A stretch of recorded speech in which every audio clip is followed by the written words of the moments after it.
Serikat Setan Merah. Bagian 5. Anggota Serikat Setan Merah yang diperintahkan segera tinggalkan tempat itu.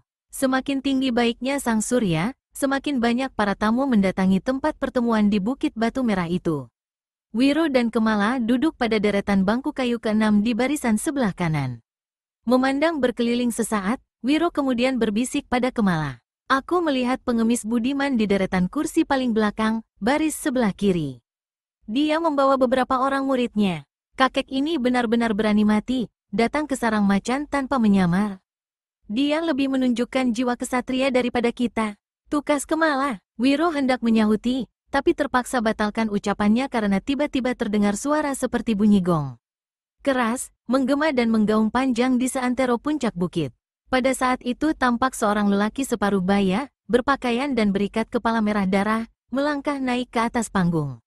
Di belakangnya menyusul seorang lelaki yang juga mengenakan pakaian merah.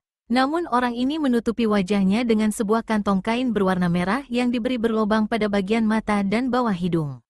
Begitu sampai di atas panggung, orang pertama berbalik menghadap ke arah para tetamu yang duduk di bangku-bangku panjang, lalu mengangkat tangan kanannya dengan telapak terkembang. Pada saat itulah Wiro segera mengenali orang ini. Dia berbisik pada Kemala. Bangsat yang mengangkat tangan itu aku ingat betul. Dia salah seorang yang menyusup ke kamar tidurku, tapi kemudian sempat melarikan diri. Wiro masih hendak bicara panjang, tapi orang di atas panggung terdengar kembali berseru. Saudara-saudara, para tetamu, orang-orang gagah yang kami hormati, selamat datang di Bukit Batu Merah. Selamat dan berbahagia berada di antara kamu, orang-orang Serikat Setan Merah. Sesuai dengan rencana semula, hari ini akan dijadikan bersejarah bagi dunia persilatan. Hanya sayang 1000 kali sayang, pertemuan ini dicemari oleh menyusupnya tamu-tamu yang datang ke tempat ini dengan hati buruk dan maksud busuk. Menyadari suasana ini, maka acara pertemuan terpaksa ditunda beberapa saat. Atas nama pimpinan Serikat Setan Merah, para tetamu yang merasa membawa maksud jahat dan hendak menimbulkan kekacauan dipersilahkan menunjukkan diri. Pemimpin, harap sudi memberi aba-aba. Orang yang kepalanya ditutup kain mengangkat tangan kanannya tinggi-tinggi, lalu berseru. Aku memberi kesempatan sampai 10 hitungan. Jika di antara para tamu tak ada yang mau menyerahkan diri, terpaksa kami menurunkan tangan keras. Bahkan hukuman pancung. Wiro dan Kemala saling berpandangan sesaat. Aku rasa-rasa mengenali suara orang berkedok kain itu, bisik Kemala. Tunggu dulu, tiba-tiba di bawah panggung ada orang yang berteriak seraya bangkit dari duduknya. Ternyata dia adalah si pengemis budiman. Soal pancung memancung bisa kita bicarakan kemudian. Aku minta agar kau sudi memperkenalkan diri dan memperlihatkan wajahmu yang tersembunyi di balik kantong kain itu. Lelaki pendamping pemimpin Serikat Setan Merah menjawab ucapan itu dengan kata-kata. Di tempat ini kami yang membuat peraturan. Para tetamu tidak layak menyampaikan kehendak yang bukan-bukan. Orang tua, harap beritahu siapa kau adanya. Katakan nama atau gelarmu. Orang memanggilku pengemis budiman. Beberapa waktu lalu, anggota-anggota Serikat Setan Merah menyerbu perguruanku tanpa alasan, tanpa lantaran. Kalian membunuh beberapa orang murid-muridku dan menculik murid perempuanku bernama Griyati. Langsung suasana di tempat itu menjadi gaduh. Orang di atas panggung mengangkat tangannya. Lalu dia berkata dengan suara lantang, orang-orang kami memang sengaja melakukan itu. Karena kau dan murid-muridmu bukan saja bicara kotor tentang serikat kami, tapi juga menolak memberikan uang perlindungan, serta membangkang tak mau bergabung dengan kami. Siapa sudi bergabung dengan iblis-iblis macam kalian? Aku pengemis budiman datang untuk menuntut balas. Hutang darah bayar darah, hutang nyawa bayar nyawa. Katakan di mana Griyati? Bersamaan dengan berakhirnya ucapan orang tua itu, 6 orang berpakaian merah segera bangkit di kiri kanan pengemis budiman. Lalu secara bersamaan, dengan gerakan cepat, mereka membuka pakaian merah yang mereka kenakan. Di balik pakaian merah itu, kelihatanlah pakaian si kakek yang compang camping, lalu pakaian 6 muridnya yang berwarna biru muda. Bagus, kalian sudah menunjukkan diri masing-masing. Sekarang, atas izin pemimpin, aku akan menunjukkan jalan kematian bagi kalian bertujuh. Para tetamu dan para sahabat, tolong dijaga agar 7 pengacau itu tidak seorang pun sempat melarikan diri. Abis berkata begitu, orang ini keluarkan suitan keras. Di sekitar panggung, tiba-tiba saja muncul mengepung hampir 50 orang anggota Serikat Setan Merah, rata-rata bertampang liar dan buas. Bunuh ke-7 orang itu, Pemimpin Serikat Setan Merah berteriak dari balik kain penutup kepalanya. Dia berpaling ke arah Wiro dan Kemala, lalu sambil menunjuk dia kembali berteriak, bunuh juga kakek dan nenek itu. Jilid 10. Celaka, dia dan orang-orang Serikat Setan Merah sudah tahu penyamaran kita. Berbisik Kemala, tenang saja, balas berbisik Wiro, lalu dia berdiri. Kemala ikut bangkit. Terdengar suara berkerontangan ketika 50 pengepung tempat pertemuan sama-sama mencabut senjata masing-masing, yaitu sebilah golok panjang. Siapkan pukulan sakti yang mengeluarkan cahaya abu-abu itu, berkata Wiro. Mana mungkin kita menghadapi bangsat-bangsat bergolok sebanyak ini. Tak ada yang tidak mungkin di dunia, termasuk di puncak bukit ini, sahut Wiro. Baru saja dia berkata begitu, di atas panggung lelaki pendamping pimpinan Serikat Setan Merah berseru. Saudara-saudara, para tetamu yang terhormat, ini saat kita menunjukkan bakti pada perserikatan. Bantu kami menghancurkan kaum penyusup. Melihat hal ini, pendekar 212 Wiro Sableng kembali berbisik, kau tetap di sini. Aku harus membuat gebrakan. Murid Sinto Gendeng ini kerahkan tenaga dalamnya hingga suaranya menggelegar ketika dia berteriak. Para orang gagah rimba persilatan, jika kalian masih menjunjung kebenaran, mari bergabung bersama kami dan pengemis budiman untuk menghancurkan komplotan keji setan merah ini. Di antara para tamu memang hanya merupakan undangan biasa saja, yang bukan merupakan anggota Serikat Merah. Meski banyak dari mereka sangat membenci segala apa yang telah dilakukan Serikat Bejat itu, namun sebagai tamu mereka merasa sungkan, hingga hanya ada 2 orang saja yang berdiri lalu melompat ke dekat Wiro tegak. Abis berteriak begitu, Wiro melompat ke atas bangku kayu yang kosong. Dari sini dia melesat ke atas panggung melewati kepala para tetamu. Di saat tubuhnya melesat di udara, terdengar suara mendengung laksana ribuan tawon mengamuk. Cahaya putih menyilaukan berkiblat disertai menyambarnya hawa panas. Semua orang yang duduk cepat rundukkan kepala, bahkan ada yang bertiarap. Beberapa di antara anggota Serikat Setan Merah yang baru bersiap-siap untuk menyerbu dan terkena sambaran cahaya panas menyilaukan itu langus terjengkang dan roboh dengan bagian tubuh hangus melepuh. Ketika Wiro mendarat di atas panggung, orang banyak melihat kakek itu tegak berdiri dengan kaki terpentang. Di tangan kanannya ada sebuah senjata berbentuk kapak bermata 2. Kapak maut naga geni 212, terdengar beberapa mulut yang mengenali berseru. Tapi sekaligus mereka terheran-heran. Bagaimana senjata mustika dunia persilatan yang ditakuti dan diketahui milik pendekar 212 Wiro Sableng kini berada di tangan si kakek yang tidak dikenal? Tua bangka pengacau! Siapa kau sebenarnya? Bentak pimpinan Serikat Setan Merah, sementara pendampingnya bersurut keder 2 langkah. Si kakek mengumbar suara tertawa. Tangan kirinya merenggut ke wajahnya beberapa kali. Kanji kering yang menutupi wajahnya terkelupas. Kini kelihatanlah mukanya yang asli. Kau, teriak pemimpin Serikat Setan Merah terkejut. Dia langsung berpaling ke arah si nenek yang tegak di antara para tamu. Jangan-jangan, semua dengar, teriak Wiro. Aku berusaha mencegah pertumpahan darah dan ingin menangkap manusia biang racun ini hidup-hidup. Tapi siapa ingin mencari mati, silakan maju. Wiro melambaikan tangan kirinya ke arah pengemis budiman dan berseru. Kakek sahabatku, apakah kau dan murid-muridmu sudah siap? Kami sudah siap dari tadi. Hanya saja, kalau kau inginkan bangsat itu hidup-hidup, aku lebih suka mencincang tubuhnya sampai lumat, menjawab pengemis budiman yang meskipun senang melihat pendekar konyol berkepandaian tinggi ini berada di pihaknya, tapi diam-diam dia masih mendendam atas perbuatan Wiro tempo hari yang mempermalukannya di depan murid-muridnya sendiri, yaitu menarik celananya hingga auratnya yang terlarang tersingkap jelas. Boronowo, kau tunggu apa lagi? Lekas bunuh pengacau satu ini. Yang lain-lain, cincang pendekar budiman bersama murid-muridnya. Bunuh siapa saja yang berani menantang Serikat Setan Merah. Yang berteriak adalah pemimpin Serikat Setan Merah yang sampai saat ini masih menyembunyikan kepala wajahnya di balik kain merah. Orang di atas panggung yang bernama Boronowo, yang merupakan tangan kanan sang pemimpin dan sekaligus menjabat sebagai kepala keamanan Serikat Setan Merah, sesaat tampak ragu. Tentu saja hatinya merasa kecut karena malam ketika dia hendak melakukan pembunuhan atas diri Wiro Sableng, murid Sinto Gendeng itu telah menghajarnya hingga muntah darah dan terluka parah di dalam. Sampai saat itu luka dalamnya masih belum sembuh. Dadanya kerap kali sesak, dan setiap bernafas dalam dan panjang terasa mendenyut sakit. Saat itu dia lebih suka berada di tempat lain. Tapi di atas panggung dan diperintah begitu rupa, mana mungkin bagi Boronowo untuk menghindar. Maka mau tak mau, Dai lalu loloskan goloknya karena memang ilmu golok adalah kepandaian yang paling diandalkannya. Di samping itu, untuk membentengi diri, tenaga dalamnya langsung dialirkan di tangan kiri. Boronowo membuka serangan dengan satu bentakan keras sambil membabatkan senjatanya ke pinggang pendekar 212 Wiro Sableng. Di bagian lain, 50 anggota Serikat Setan Merah ditambah beberapa tokoh persilatan yang tersesat masuk bergabung dengan komplotan itu sudah bergerak pula menyerbu pendekar Budiman dan 6 muridnya, yang dibantu oleh beberapa orang persilatan yang memang sengaja datang untuk membuat perhitungan dengan Serikat Setan Merah. Si nenek Kemala yang ada di antara orang-orang itu tentu saja menjadi sasaran serangan pula. Tanpa tunggu lebih lama, gadis ini hantamkan kedua tangannya ke depan. Wus, wus, dua gelombang sinar abu-abu yang menghampar hawa dingin menggebu ke arah para penyerang. 4 orang anggota Serikat Setan Merah berteriak keras. Tubuh mereka terpental sampai 2 tombak, lalu roboh terjengkang di tanah tanpa mampu bergerak lagi.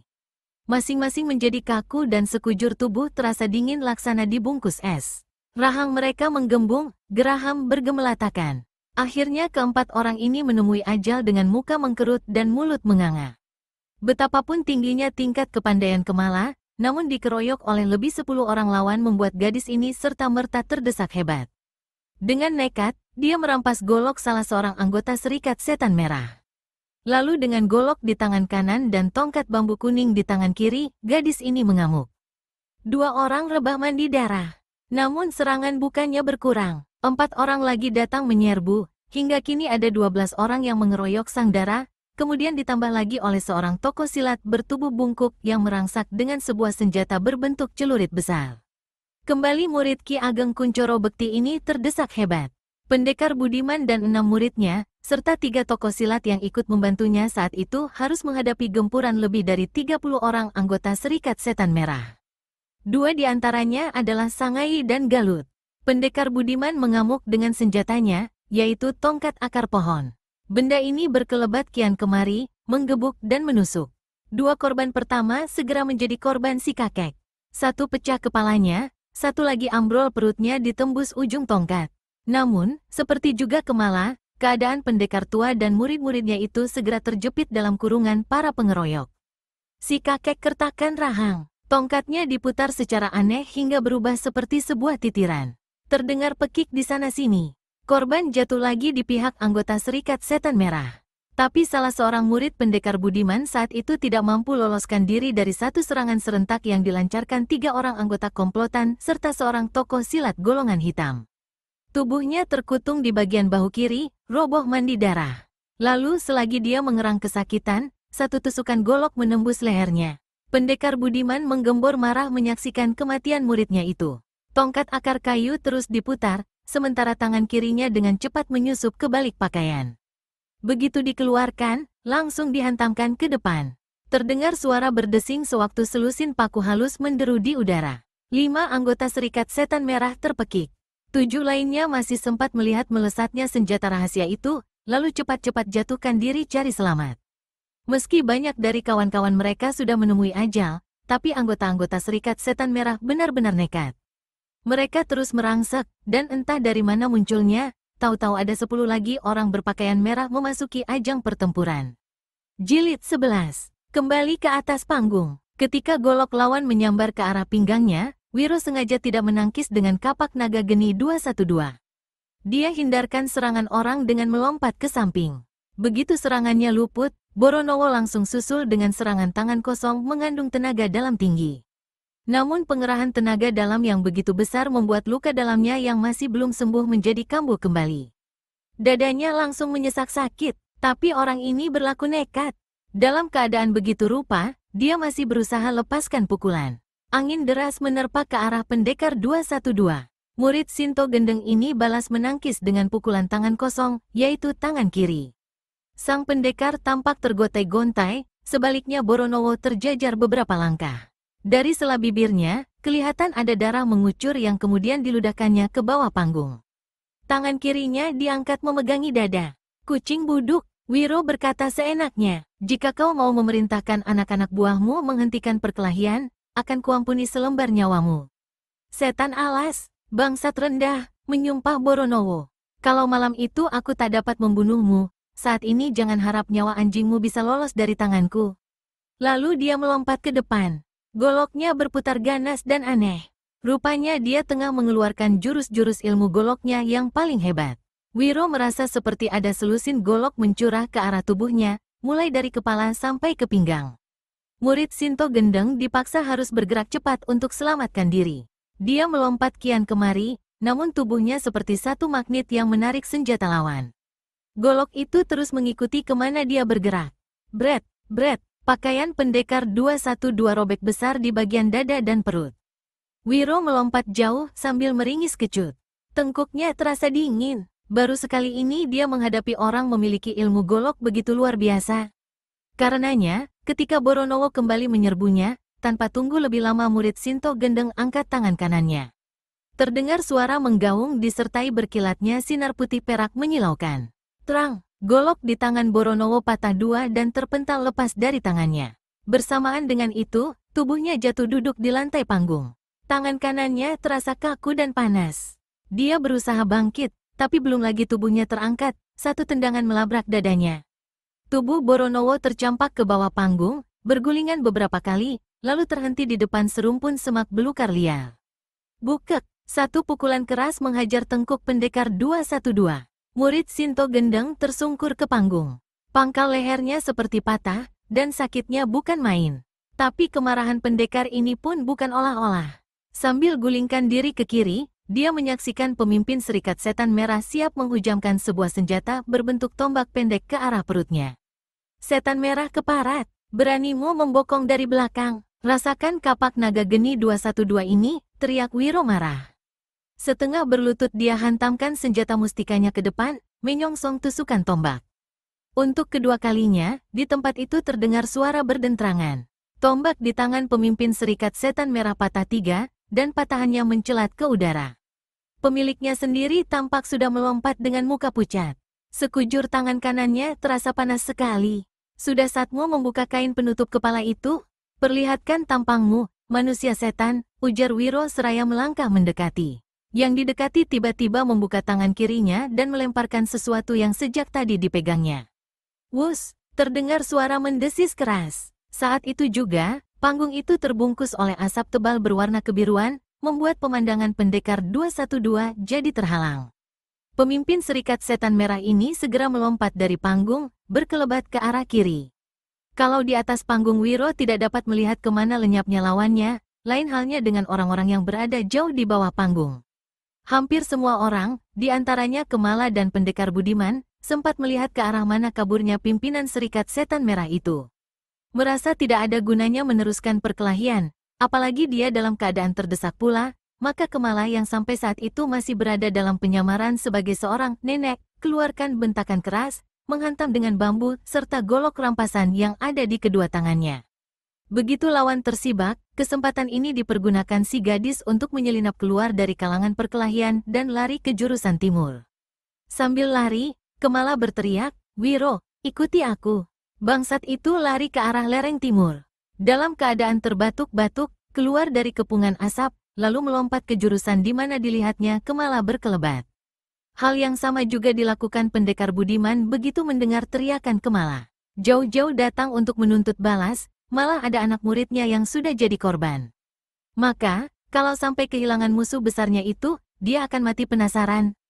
Di lain pihak, mengetahui bahwa pimpinan mereka melarikan diri, apalagi setelah menyaksikan matinya Boronowo, para anggota Serikat Setan Merah menjadi patah semangat, kalau tak mau dikatakan putus nyali. Semuanya memilih melarikan diri. Mereka berserabutan ke berbagai penjuru bukit batu merah itu. Ternyata pemimpin Serikat Setan Merah yang melarikan diri tidak memiliki ilmu lari yang bisa menyelamatkan dirinya. Dalam waktu sebentar saja Kemala berhasil mengejarnya, lalu Wiro, dan terakhir menyusul pendekar Budiman. Manusia setan, permainanmu berakhir saat ini. Cepat kau buka kain merah penutup kepalamu. Atau aku yang membukanya bersama-sama batang lehermu, berkata Wiro sambil melintangkan kapak maut naga geni 212 di depan dada. Sepasang mata di balik kain merah itu tampak melotot ketakutan. Dia melirik ke kiri dan ke kanan. Jangan harap bisa lolos dari tangan kami, membentak pendekar Budiman. Lekas katakan di mana muridku Griati kau sekap. Kalau ku beritahu di mana gadis itu berada, kalian harus berjanji untuk tidak membunuhku dan membiarkan aku pergi, berkata pemimpin Serikat Setan Merah. Kemala melengak kaget ketika mendengar suara pemimpin Serikat Setan Merah. Sebelumnya dia hanya mendengar dari kejauhan. Berada sedekat seperti saat itu, dia seperti mengenali suara orang itu. Tiba-tiba, dengan kecepatan seperti kilat, Kemala melompat ke depan. Tangan kirinya menyambar dan, Paman Suro Kenanga, teriak Kemala ketika kain pembungkus kepala pemimpin Serikat Setan Merah berhasil direnggutnya, dan dia serta Wiro dan pendekar Budiman kini dapat melihat jelas kepala serta wajah orang itu. Aku tidak bermimpi, desis Kemala seraya menggosok-gosok kedua matanya. Ketika ingat kalau saat itu dia masih menyamar sebagai nenek, dengan tangan kirinya Kemala menanggalkan topeng kanji yang menutupi wajahnya. Kemala, keponakanku, aku sudah duga, memang kau rupanya. Suro Kenanga merasakan lututnya seperti goyah, akhirnya dia terduduk di tanah. Wiro dan pendekar Budiman tertegak bengong. Tapi di lain kejap, orang tua berpakaian compang camping itu sudah melompat ke depan dan menekankan ujung tongkat akar kayunya ke tenggorokan Adipati Solotigo itu. Sekali dia menekan menusukkan, maka tertembuslah leher sang Adipati. Lekas katakan di mana murid perempuanku, atau kubunuh kau saat ini juga, mengancam pendekar Budiman dengan suara bergetar menahan amarah dan dendam kesumat. Paman, berseru Kemala, bagaimana ini bisa terjadi? Benar kau menjadi pemimpin komplotan orang-orang jahat yang menamakan Serikat Setan Merah itu? Kau melihat sendiri, Kemala, memang begitu kenyataannya, jawab Suro Kenanga dengan suara perlahan dan sekujur tubuh kuyu. Dosaku keliwat besar, silahkan kalian membunuhku saat ini juga. Bangsat! Kau harus mengatakan lebih dulu di mana murid perempuanku, teriak pendekar Budiman. Muridmu berada dalam keadaan aman. Tidak kurang suatu apa, tak ada yang menyentuh dirinya atau menodainya. Aku tidak bisa percaya kata-katamu, Adipati Laknat. Sebelum aku melihat sendiri keadaan muridku, sentak pendekar Budiman lalu menekankan ujung kayu ke leher Suro Kenanga hingga Adipati ini meringis kesakitan. Aku bersumpah tidak mendustaimu. Muridmu berada di ruang bawah bangunan berbentuk candi di halaman belakang gedung Kadipaten. Pendekar Budiman kembali hendak membentak, tetap Kemala lebih dulu membuka mulut. Paman, saya tak habis mengerti dan sangat menyesalkan. Mengapa kau melakukan semua ini? Sepasang mata Suro Kenanga tampak berkaca-kaca. Aku melakukannya karena butuh sejumlah besar uang dan harta. Uang dan harta? Untuk apa, Paman? Tanya Kemala. Aku harus menyediakan dan memberikan uang serta harta atau apa saja yang berharga pada seseorang di kota raja. Jumlahnya terlalu besar, dan aku tak sanggup mendapatkannya, kecuali melakukan pemerasan dan penindasan terhadap rakyat. Merampas dan merampok. Ketika keadaanku terancam, aku terpaksa memerintahkan orang-orangku melakukan kejahatan itu. Lambat laun mereka berubah menjadi penjahat benaran, lalu menyusup segala macam maling dan penjara. Jumlah mereka jadi tambah banyak. Aku tak sanggup lagi mengendalikan mereka. Ah, Gusti Allah, dosaku terlalu besar dan berat. Paman, kau belum mengatakan untuk apa uang dan harta itu? Lalu, kepada siapa kau berikan? Bertanya Kemala. Uang dan harta itu sebagai suapan agar aku tetap menduduki jabatan Adipati seumur hidup. Kepada siapa aku memberikannya, tak mungkin aku beritahu. Ya Tuhan, aku sadar aku ini gila jabatan. Gila kekuasaan. Wiro Sableng garuk-garuk kepala. Sebelumnya dia memang sudah bercuriga bahwa pemimpin Serikat Setan Merah itu adalah Suro Kenanga. Dia tidak mau memberitahukannya pada Kemala, takut kesalahan. Ternyata dugaannya tidak meleset. Apa yang harus kita lakukan sekarang? Bertanya Wiro meminta pendapat pendekar Budiman. Tapi orang tua itu tidak membuka mulut. Yang menjawab adalah Kemala. Paman, kami terpaksa membawamu ke Kadipaten, terus ke kota raja. Tak ada jalan lain. Mudah-mudahan Sri Baginda mengurangi hukuman bagimu. Suro Kenanga menggelengkan kepala. Berjalan jauh-jauh ke kota raja hanya untuk mendapat tiang gantungan. Kalau aku harus mati menebus dosa-dosaku, lebih baik mati di tempat ini saja. Sekarang, tiba-tiba sekali Suro Kenanga menarik dan menghujamkan keras-keras ke lehernya sendiri tongkat akar kayu milik pendekar Budiman yang sejak tadi menempel di lehernya. Darah muncrat. Kemala berteriak. Pendekar Budiman dan Wiro terkesiap kaget. Perlahan-lahan, kedua tangan yang memegang kencang tongkat kayu itu terkulai lemas dan jatuh ke samping. Pendekar Budiman tak berani menarik tongkatnya. Ketika senjata andalannya itu dilepasnya, sosok tubuh Adipati Suro Kenanga yang sudah jadi mayat itu langsung jatuh terlentang di tanah. Lereng bukit itu sesunyi di pekuburan. Hanya suara isak tangis Kemala yang terdengar di antara siliran angin yang berhembus.